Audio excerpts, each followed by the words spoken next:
Hello friends, क्या हाल चाल। बढ़िया एकदम। आज की इस वीडियो में हम बिहार डीएलएड 2024 का इम्पोर्टेंट ऑब्जेक्टिव क्वेश्चन कंसेप्ट के साथ करने वाले हैं। यदि आप अभी तक अपना एडमिट कार्ड डाउनलोड नहीं किए हैं तो प्लीज़ जाके डाउनलोड कर लीजिएगा। अगर आपको एडमिट कार्ड डाउनलोड करने में परेशानी होता है तो आप परेशान मत होइएगा, 1 से 2 दिन में आपका परेशानी ख़त्म हो जाएगा। क्योंकि सबसे पहले जो 30 मार्च का जिसका एग्ज़ाम है उसका ही एडमिट कार्ड आया है। तो अगर आपका एडमिट कार्ड नहीं आ रहा है तो इसका मतलब आपका एडमिट एग्ज़ाम जो है 30 के बाद ही होगा, तो आप घबराइएगा नहीं। तो एडमिट कार्ड तो डाउनलोड आपका हो ही जाएगा, तो इसके लिए आप तैयारी भी ज़ोर ज़ोर से कीजिएगा। तो सबसे पहले इसका तैयारी कैसे करेंगे तो आप इस चैनल पे जुड़े रहिए और इसमें आपको इम्पोर्टेंट ऑब्जेक्टिव क्वेश्चन मिलते रहेगा। आपको जीके जीएस का, चाहे बायोलॉजी हो गया या फिजिक्स, किसी भी टॉपिक का, तो आप क्वेश्चन को करते चलिएगा ताकि आपका एग्ज़ाम में, इंट्रेंस एग्ज़ाम में आपका एक भी क्वेश्चन नहीं छूटे। हम ऑब्जेक्टिव के साथ साथ कंसेप्ट भी कराएंगे और उससे रिलेटेड जितना भी क्वेश्चन है उस सबको डील करते हुए चलेंगे। तो सबसे पहला इसमें क्वेश्चन पूछा जाता है, भारतीय क्षेत्र का सबसे दक्षिणतम बिंदु क्या कहलाता है। भारतीय क्षेत्र का सबसे दक्षिणी बिंदु क्या कहलाता है, तो इसका राइट आंसर हो जाएगा इंदिरा पॉइंट। क्या कहलाएगा? इंदिरा पॉइंट। इससे रिलेटेड जो भी क्वेश्चन पूछेगा इसका जवाब आप इस तरह से दे सकते हैं। अगर आपसे पूछता है दक्षिणतम बिंदु कौन सा है तो इंदिरा पॉइंट। इंदिरा पॉइंट का पूरा नाम क्या था? अगर इंदिरा पॉइंट का पुराना नाम पूछेगा, प्राचीन नाम, तो इसका आप राइट आंसर दे सकते हैं पिगमिलियन पॉइंट। क्या नाम था? पिगमिलियन पॉइंट, जो कि ग्रेट निकोबार में स्थित है। और उत्तरी बिंदु अगर आपसे पूछा जाता है तो उत्तरी बिंदु आप इंदिरा कॉल को याद रखिएगा। उत्तरी बिंदु इंदिरा कॉल, जो कि जम्मू कश्मीर में स्थित है। और भारत का सबसे पूर्वी बिंदु का नाम किविथु है। क्या नाम है? किविथु, जो कि अरुणाचल प्रदेश में पड़ता है। और पश्चिमी बिंदु, भारत का सबसे पश्चिमी बिंदु कौन सा है? गौहर मोती, जो कि सरक्रीक नामक जगह पे गुजरात में स्थित है। अगर दक्षिणतम बिंदु आपसे पूछेगा, दक्षिणतम बिंदु, तो भारत का सबसे दक्षिणतम बिंदु कन्याकुमारी। दक्षिणतम बिंदु का मुख्य भाग अगर पूछेगा तो कन्याकुमारी तमिलनाडु में स्थित है। अगला टाइप का क्वेश्चन है जो कि बहुत ही पॉपुलर क्वेश्चन है, आपको याद करते हुए चलिएगा। पृथ्वी पर स्थित सबसे गहरे स्थान को क्या करते हैं? तो पृथ्वी पे सबसे गहरे स्थान को, पृथ्वी पर स्थित सबसे गहरे स्थान को मैरियाना कहते हैं। क्या कहते हैं? तो मैरियाना। इससे रिलेटेड जो भी क्वेश्चन बनेगा इसमें हम करते जाएंगे। तो मैरियाना गर्त, गर्त मतलब गड्ढे को गर्त बोला जाता है। इसको दूसरा नाम क्या है? चैलेंजर गर्त। मैरियाना गर्त का दूसरा नाम क्या है? चैलेंजर गर्त, जो कि प्रशांत महासागर में पाया जाता है, मतलब उसी में अवस्थित है। इसकी गहराई, अगर इसकी गहराई की हम बात करते हैं, मैरियाना गर्त की गहराई की अगर बात करते हैं तो इसका गहराई जो है 11 किलोमीटर, लगभग 1100 मीटर के आसपास है। दुनिया का सबसे बड़ा या गहरा गर्त अगर पूछेगा तो वह मैरियाना गर्त हो जाएगा, जो कि प्रशांत महासागर में पड़ता है, जिसकी गहराई जो है 11 किलोमीटर या 1100 मीटर है। कोई भी इससे क्वेश्चन अगर आपसे पूछेगा तो आप इस तरह से जवाब दे पाइएगा। इसी में और दूसरा गर्त का नाम है सुंडा गर्त। कौन सा गर्त? सुंडा गर्त। यह सुंडा गर्त भी है, हिंद महासागर की ही गर्त है। और दूसरा गर्त का नाम है इसमें प्यूटोरिको गर्त, जो है कि अटलांटिक महासागर में पाया जाता है। कहाँ पे पाया जाता है? अटलांटिक महासागर में। इस तरह से आप क्वेश्चन याद करते हुए चलिएगा और साथ ही वीडियो को लाइक भी करते जाइएगा ताकि हमको मोटिवेशन मिलता रहे। और अगला क्वेश्चन है कि एलोरा में गुफाएं और रॉक कट मंदिर है, तो किस लिए प्रसिद्ध है? तो हिंदू, बौद्ध धर्म और जैन धर्म के लिए प्रसिद्ध है। तो एलोरा का जो गुफा है वह औरंगाबाद में स्थित है। एलोरा का गुफा कहाँ पे स्थित है? औरंगाबाद, मुंबई में, मतलब महाराष्ट्र में। यह जो प्रसिद्ध है हिंदू, बौद्ध धर्म और जैन धर्म के लिए प्रसिद्ध है। एलोरा का गुफा किस लिए प्रसिद्ध है? हिंदू धर्म, बौद्ध धर्म और जैन धर्म के लिए प्रसिद्ध है। उसके बाद जो गुफा का नाम आता है अजंता का गुफा। अजंता का गुफा जो है वह भी औरंगाबाद, महाराष्ट्र में स्थित है। कहाँ पे स्थित है? तो संभाजी नगर में। किस जगह पे स्थित है? संभाजी नगर में, जो कि बौद्ध धर्म के लिए सिर्फ प्रसिद्ध है। अजंता का गुफा किस धर्म के लिए प्रसिद्ध है? तो बौद्ध धर्म के लिए। अगला गुफा जो हुआ एलिफेंटा का गुफा है। कौन सा गुफा है? एलिफेंटा का गुफा। एलिफेंटा का गुफा मुंबई, महाराष्ट्र में स्थित है।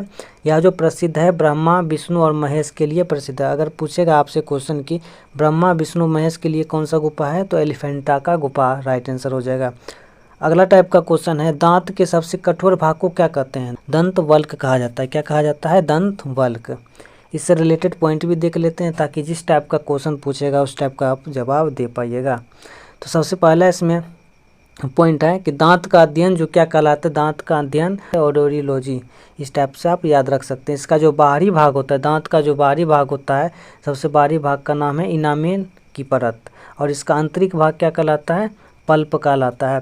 दांत का आंतरिक भाग पल्प कहलाता है, और सबसे कठोर भाग जो होता है वह इनामेल की परत होता है। इस दांत का जो चमक बढ़ाता है वह कौन सा बढ़ाता है, तो इनामेल की परत, जिसको दंत वल्क भी कहा जाता है। इसे शरीर का सबसे कठोर भाग भी कहा जाता है। दंत वल्क को शरीर का सबसे मजबूत भाग या कठोर भाग कहा जाता है। अगला टाइप का क्वेश्चन है जो कि सभी क्वेश्चन, इसमें जो भी क्वेश्चन कराएंगे वह इम्पोर्टेंट क्वेश्चन होगा और पिछले साल एग्जाम में पूछा गया भी क्वेश्चन है इसमें।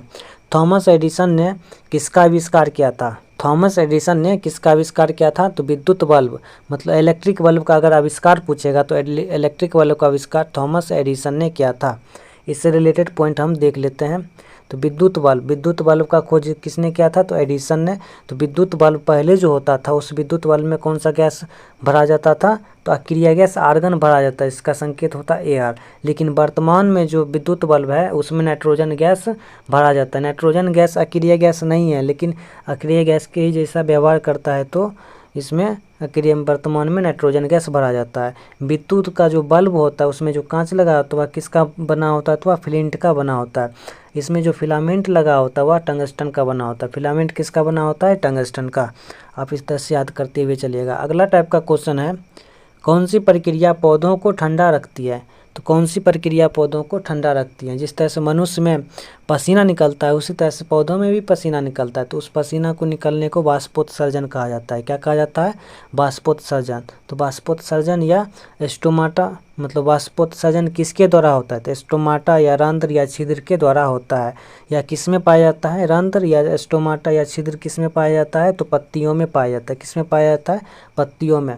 पत्तियों को सबसे बड़ा श्वसन अंग कहा जाता है। पौधों का सबसे बड़ा श्वसन अंग कौन सा है, तो पत्ती हो जाएगा इसका राइट आंसर।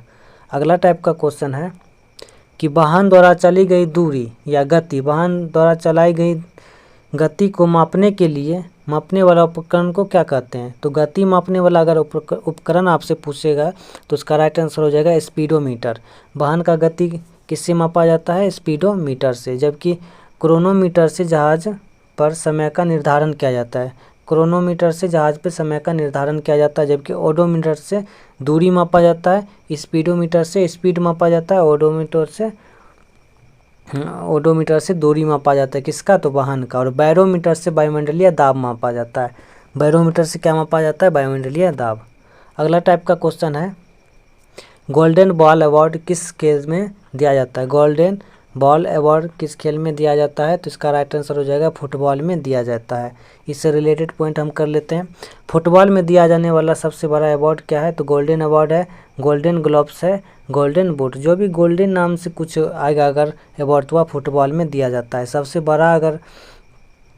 बड़ा अवार्ड की हम बात करते हैं तो फीफा कप है। सबसे बड़ा अवार्ड कौन सा है, फुटबॉल में दिया जाने वाला फीफा कप। और इसमें बहुत सारे कप है, जो कि सीजर्स कप आता है, DCM कप आता है, रोबर्ट्स कप, संतोष ट्रॉफी, इस तरह से बहुत सारे इसमें कप आते हैं। अगला टाइप का क्वेश्चन है जो कि बहुत ही इंपॉर्टेंट क्वेश्चन है और आपको याद भी कर लेना होगा। BCG टीके का प्रयोग किस रोग के लिए किया जाता है, तो BCG टीके का प्रयोग जो होता है ट्यूबरकुलोसिस, जिसको TB बोला जाता है, ट्यूबरकुलोसिस के लिए किया जाता है। BCG का फुल फॉर्म अगर आपसे पूछता है तो इसका बेसिलस क्लाइमेट ज्यूरिन हो जाएगा इसका राइट आंसर। यह जो बैक्टीरिया से होता है, BCG किसके कारण होता है, बैक्टीरिया के कारण। इससे फेफड़ा प्रभावित होता है। TB जिस इंसान को हो जाता है उसका फेफड़ा बहुत ही नॉर्मल हो जाता है, फेफड़ा में बहुत ही जलन टाइप का होता है। बहुत सारे इसमें टेस्ट भी किए जाते हैं, जैसे MRI टेस्ट अगर पूछेगा तो MRI का फुल फॉर्म होता है मैग्नेटिक रेजोनेंस इमेजिंग, जिससे पूरा शरीर का जांच किया जाता है। फिर उसके बाद CT स्कैन आता है। CT स्कैन मतलब होता है कंप्यूटेड टोमोग्राफी स्कैन, इससे मस्तिष्क तथा पूरा शरीर जांच किया जाता है। उसके बाद बहुत सारे जांच इसमें आता है, EEG जांच, फिर EGC जांच आता है, एलिसा टेस्ट आता है। एलिसा टेस्ट अगर पूछेगा तो एलिसा टेस्ट जो है एड्स से रिलेटेड है। उसके बाद बिडोल टेस्ट जो कि टाइफाइड में जांच किया जाता है। इसी तरह से बहुत सारे जांच किए जाते हैं। तो लास्ट क्वेश्चन है, ग्रेट बैक्टीरिया मरुस्थल कहाँ अवस्थित है, तो ऑस्ट्रेलिया में। कहाँ पे स्थित है, तो ऑस्ट्रेलिया इसका राइट आंसर हो जाएगा। इसी टाइप का वीडियो देखने के लिए हमारे चैनल को सब्सक्राइब जरूर करें। Thanks for watching this video.